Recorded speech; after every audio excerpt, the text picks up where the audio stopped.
Magandang araw ho sa inyo lahat. Welcome po sa ating prayer and exhortation. Tayo po ay manalangin o aming Ama, ang kapayapaan niyo maghari sa bawat pamilyang Pilipino sa pangalan ni Jesus. Amen. Well, let's proceed to our strong exhortation from the book of 1 Thessalonians chapter 1 and verse 9. For they themselves show of us what manner of entering in we had unto you, and how you turn to God from idols to serve the living and true God. Amen. Well, ito po yung sabi ni Apostle po sa kanila na sila po'y mula doon sa pagkakaalipin sa kasalanan ay nalipat ang kanilang atensyon doon sa tunay na Diyos.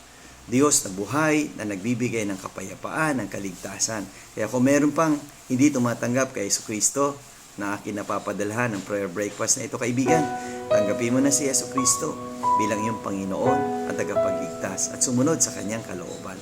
See you again tomorrow sa ating Strong Family Prayer and Exhortation.